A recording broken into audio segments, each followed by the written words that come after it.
चालू करें।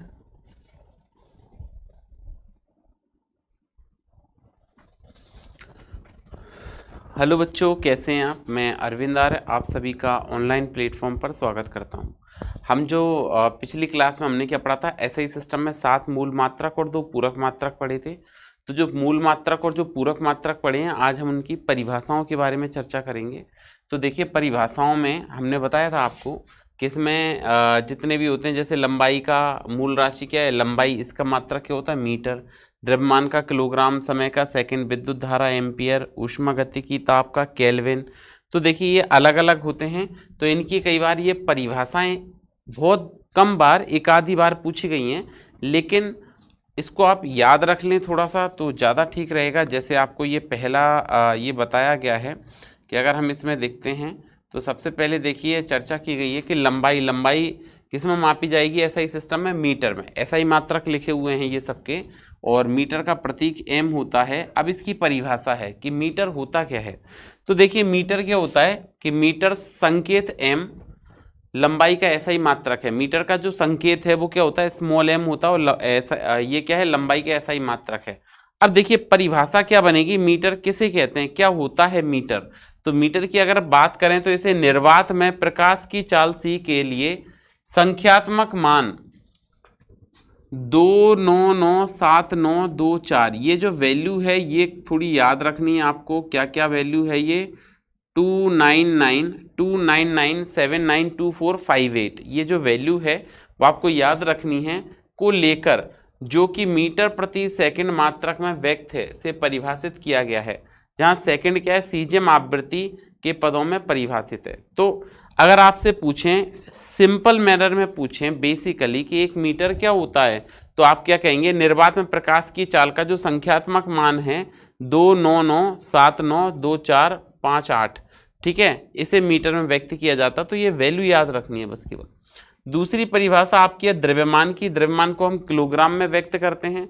द्रव्यमान को किस में व्यक्त करते हैं, किलोग्राम में। तो देखिए, किलोग्राम क्या होता है, किलोग्राम संकेत केजी द्वारा व्यक्त किया जाता है और ये एसआई मात्रक है। इसे प्लांक नियतांक एच के नियत संख्यात्मक मान 6.6260701510 को लेकर, जो कि जूल इंटू सेकेंड मात्रक में व्यक्त है, से परिभाषित किया गया है। यह मात्रक joule into second KG metre square second inverse के समान है, जहां मीटर और सेकंड की परिभाषा सी के पदों में व्यक्त है। तो आपको यहाँ पे ये वाली वैल्यू भी थोड़ी सी याद रखनी है, ये वाली वैल्यू याद रखनी है बस केवल। ये वैल्यू याद रखो कि एक्चुअली किलोग्राम होता क्या है। सेकंड की बात करें तो देखिए, सेकंड क्या होगा, तो सेकंड एस द्वारा व्यक्त किया जाता है। अब जो सीजियम परमाणु है, सीजियम परमाणु सीजियम 133 क्या है, सीजियम 133, ठीक है, 133 सीजियम 133 परमाणु की मूल अवस्था अति सूक्ष्म संक्रमण आवृत्ति है, जो नियत संख्यात्मक मान 9192631770 को लेकर हर्ट्ज में परिभाषित की गई है। फिर और बात करते हैं हम इसके बाद। देखिए, इसके बाद आपको बताया गया है कि विद्युत धारा को भी परिभाषित किया गया है, ऊष्मागतिकी को परिभाषित किया गया, पदार्थ की मूल अवस्था को परिभाषित किया गया है, ज्योति तीव्रता को परिभाषित किया गया। अब लेकिन ये एनसीईआरटी में था इसलिए मैंने बता दिया। साथ में देखिए, आवश्यकता नहीं है इसको पढ़ने की, बस जो वैल्यूज़ हैं वो आप एक बार देख लें कि क्या होती हैं, क्योंकि इसके साथ साथ ऐसा भी लिखा है, इन परिभाषाओं में प्रयुक्त, क्या लिखा हुआ है साथ में, इन परिभाषाओं में जो प्रयुक्त है, इन परिभाषाओं में प्रयुक्त संख्या के मान, इन परिभाषाओं में जो प्रयुक्त है संख्यात्मक मान, प्रयुक्त संख्याओं के मान ना तो याद करने की आवश्यकता है ना परीक्षा में पूछे जाने की। ये यहाँ पर केवल इसके मापन की यथार्थता की सीमा का संकेत देने के लिए दिए गए हैं। बात समझ आ रही है? क्योंकि एनसीईआरटी में था, ये टेबल थी, मैंने इसलिए आपको बता दी।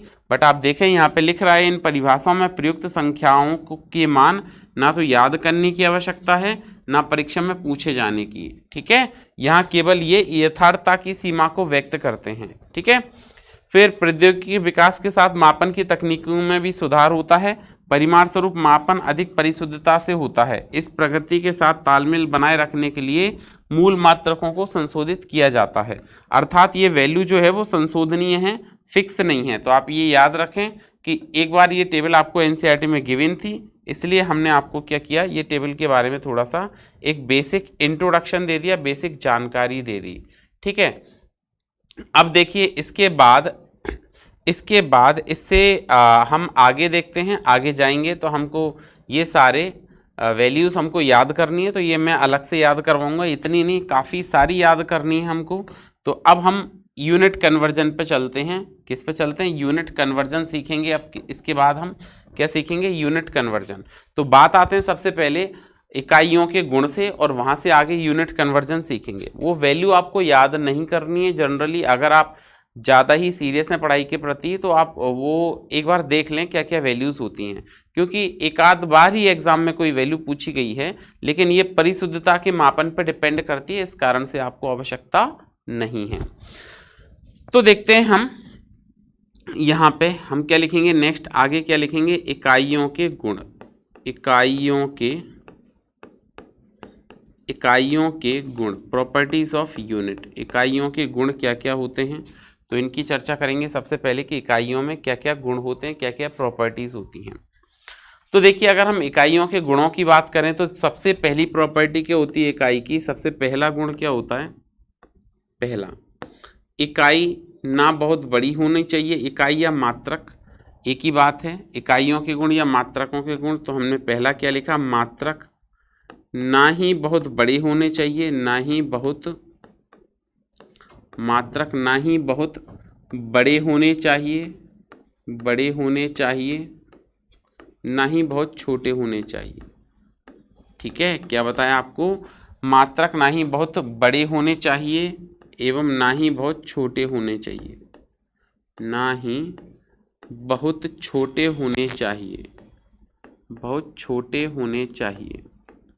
ठीक है, एक इनकी पर्टिकुलर वैल्यू होनी चाहिए, ना ही बहुत छोटे होने चाहिए। जैसे अगर आपसे कह दें, इससे क्या सेंस निकला कि जो हमारे व्यवहारिक मात्रक हैं, मात्रकों से मतलब व्यवहारिक मात्रक जिनका हम डेली लाइफ में, दैनिक जीवन में उपयोग करते हैं, उनमें मात्रक ना बहुत छोटे होने चाहिए, ना ही बहुत बड़े होने चाहिए। जैसे कि मैं कह दूं आपको कि आपको अपने बाल का व्यास मापना है, ठीक है, मापा जा सकता है, फिजिक्स में हम सीख सकते हैं, उसको माप सकते हैं, बट ये व्यवहारिक नहीं है। ठीक है, व्यवहारिक रूप से अगर हम ऐसे मात्रकों का उपयोग करने लग गए तो वैज्ञानिक तो समझ सकते हैं, ज्ञात कर सकते हैं, लेकिन आम व्यक्ति के लिए ये पॉसिबल नहीं है, संभव नहीं है। तो उसी कारण से ना बहुत छोटे, ऐसा भी नहीं हो कि बहुत ज़्यादा बड़े मात्रकों को हमको नापना पड़ जाए। ठीक है, तो एक व्यवहारिक स्थिति होनी चाहिए, तो मात्रक ना बहुत बड़े बनाने चाहिए, ना ही बहुत छोटे बनाने चाहिए, ना ही बहुत छोटे होने चाहिए। पहली प्रॉपर्टी, बेसिक प्रॉपर्टी है। दूसरा है मात्रक या इकाई भी कह सकते हैं आप इसको, मात्रक समय एवं स्थान के साथ परिवर्तित नहीं होने चाहिए। मात्रक समय एवं स्थान के साथ,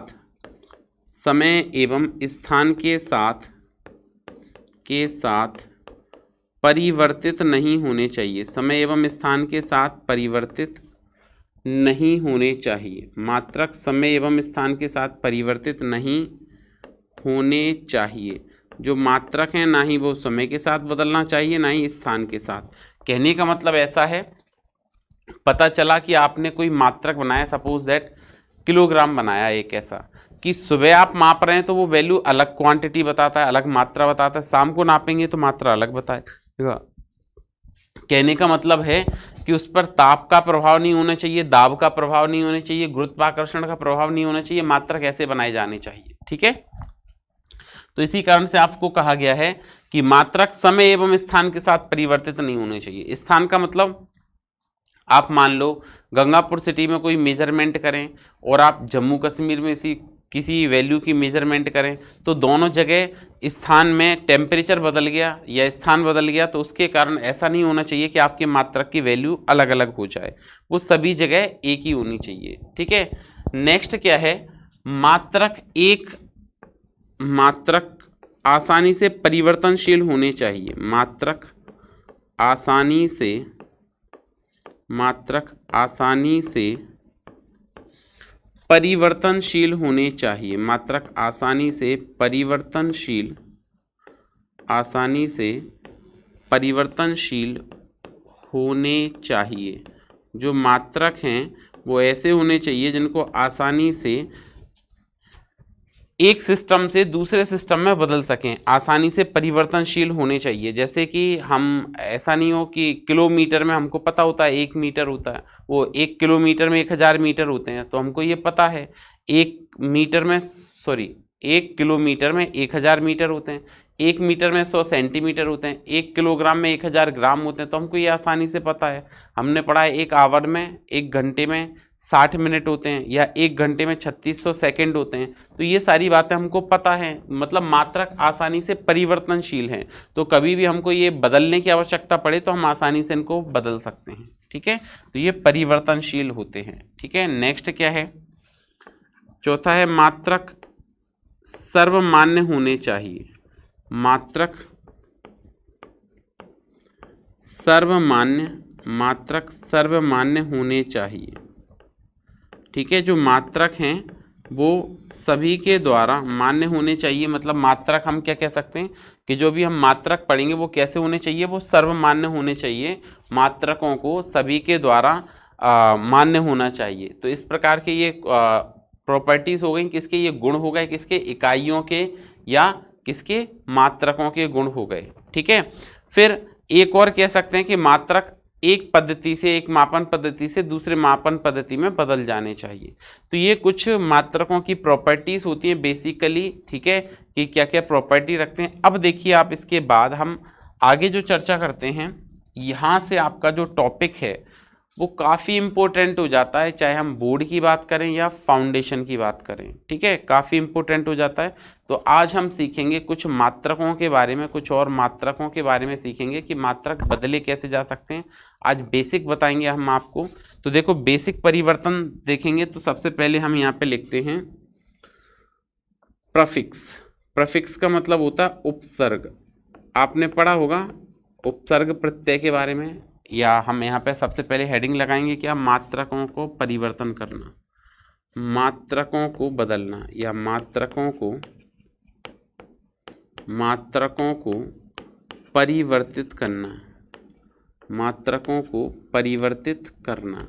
ये सबसे बहुत ज़्यादा बेसिक चीज़ है, मात्रकों को परिवर्तित करना आपको आना चाहिए। तो आज तो हम बहुत बेसिक सीखेंगे। ठीक है, तो यहाँ पे हम सबसे पहले लिखेंगे क्या, उपसर्ग। उपसर्ग का मतलब समझते हो ना आप सभी, हिंदी में पढ़ा होगा। उपसर्ग क्या होता है, आगे लगने वाला, इसको हम प्रफिक्स कहते हैं, प्रफिक्स। ठीक है, फिर यहाँ पे लिखेंगे क्या, 10 की घात, 10 की घात। ठीक है, और यहाँ पे इसका लिखेंगे हम क्या, सिंबल, संकेत, संकेत जिसके द्वारा ये बदला जाएगा। तो देखिए, सबसे पहले बहुत इंपॉर्टेंट चीज़ है, ध्यान से समझिएगा। सबसे पहला जो आता है आपका, उसको हम लिखेंगे डेसी। डेसी इंग्लिश में भी लिख देता हूं मैं, डेसी। दूसरा आता है आपका क्या, सेंटी। Senti, CM, senti. ठीक है, तीसरा आता है डेसेंटी, मिली, मिली। ठीक है, ये इंग्लिश का क्यों लिख रहे हैं, ताकि आपको संकेत आसानी से पता चल सके। ठीक है, मिली। नेक्स्ट आता है डेसी, सेंटी, मिली। फिर आता है माइक्रो, माइक्रो। ठीक है, डेसेंटी, मिली, माइक्रो। ठीक है, उसके बाद आता है, माइक्रो के बाद नैनो, नैनो। ठीक है, तो डेसी, सेंटी, मिली, माइक्रो, नैनो। फिर आता है आपका क्या, नैनो के बाद पिको, पिको, नैनो, पिको। फिर आता है आपका क्या, फर्मी, या कई जगह ये फेमटो भी लिखा मिलता है, फर्मी, FERMI, फर्मी। और लास्ट आता है आपका एटो, एटो, ATTO। ये बात क्लियर हो गई। अब देखिए, इसको समझते हैं, इसको 10 की घातों में समझते हैं। 10 की घातों में समझेंगे तो हम यहाँ पे बात करते हैं डेसी। डेसी के लिए आती है 10 की घात -1। सेंटी के लिए आती है 10 की घात -2। मिली के लिए आती है 10 की घात -3। ठीक है। माइक्रो के लिए आती है 10 की घात -6। आप ये समझते जाना ध्यान से। माइक्रो के बाद नैनो के लिए आती है आपकी 10 की घात -9। पिको के लिए आती है 10 की घात -12। फर्मी के लिए आती है 10 की घात -15 और एटो के लिए आती है 10 की घात -18। ये 10 की घातें याद रखना। इनमें एक देखो, आप अगर देखेंगे तो एक सिमेट्री है, पहले एक एक का डिफरेंस है, 3 तक -1 -2 -3 फिर 3 3 का चल रहा है। ठीक है, ये इंपॉर्टेंट है आपके काफ़ी, है ना। उसके बाद हम संकेतों की बात करें तो संकेत में डेसी को लिखते हैं हम सिंपली, डेसी को क्या लिखते हैं संकेत में डी। सेंटी को क्या लिखते हैं संकेत में सी। मिली को क्या लिखते हैं संकेत में एम। माइक्रो को क्या लिखते हैं म्यू। नैनो को क्या लिखते हैं स्मॉल एन। पिको को क्या लिखते हैं पी। फर्मी को क्या लिखते हैं स्मॉल एफ और एटो को क्या लिखते हैं ए। अब ये आपको देखो, ये बहुत अजीब सा लग रहा हो बेसिकली। अब मैं इसके एप्लीकेशन बताता हूँ आपको। अगर आपने ये याद कर लिया ना तो इसके एप्लीकेशन बहुत शानदार हैं। देखो, जैसे आप कहते हो कहीं लिखा है सेंटीमीटर, क्या लिखा है सेंटीमीटर। मीटर को किससे लिखते हैं एम से लिखते हैं। तो अगर कहीं लिखा है क्या 2 सेंटीमीटर, ठीक है, और आपसे कहा जाए कि इसको मीटर में बदलो, क्या कहा जाए कि जो सेंटीमीटर है ना 2 सेंटीमीटर, इसको किस में बदलना है मीटर में, सॉरी 2 सेंटीमीटर इसको किस में बदलना है मीटर में। तो सेंटी के सामने वाली लाइन देखो क्या लिख रहा है आपका, सेंटी के सामने वाली लाइन में 10 की घात -2। तो देखो यहाँ पे प्रेफिक्स उपसर्ग बताया था आगे आने वाला, देखो आगे सेंटी आ रहा है। मीटर में बदलना है तो हमने क्या लिखना पड़ेगा 2 × 10 की पावर -2। सेंटी के लिए किससे -2 से मल्टीप्लाई हो जाता है, यही आंसर है। आसानी से बदल गया, सोचना नहीं है। 10th क्लास या पिछली क्लासों में हमको देखना होता था कि अच्छा सेंटीमीटर लिखा है मतलब 100 से भाग देना पड़ेगा। ठीक है, 100 का मतलब हो गया जितने जीरो उतनी 10 की घात लगा दो, तो 10 की घात 2। जितने जीरो उतनी 10 की घात लगा दो, 10 की घात 2। ये 2 ऊपर जाएगा तो ये क्या बन जाएगा 2 × 10 की पावर -2 मीटर। अब बदल गया, ये बात समझ में आई। तो उसी बात को हमने डायरेक्ट लिखा है। जैसे अगर कहीं लिखा है 6 मिलीमीटर mm, मिलीमीटर को मीटर में बदलना है तो आप क्या करोगे, मिली को लिए 10 की घात -3 से गुणा कर दोगे। कहीं लिखा है 2 माइक्रोकूलाम, माइक्रोकूलाम कूलाम आवेश का मात्रक होता है ये माइक्रो। माइक्रो के लिए आप किससे गुणा करोगे 10 की घात -6 से। तो 10 की घात -6 से गुणा करो, डायरेक्ट कन्वर्ट होगा 2 × 10 की पावर -6 कूलाम। बात समझ में आ रही है। टेबल बहुत इंपॉर्टेंट है, याद करके आना है। तो आज के लिए इतना ही, कल फिर से मिलेंगे नेक्स्ट क्लास में एक नए कॉन्सेप्ट के साथ। तब तक पढ़ते रहिए, सुरक्षित रहिए। Thank you.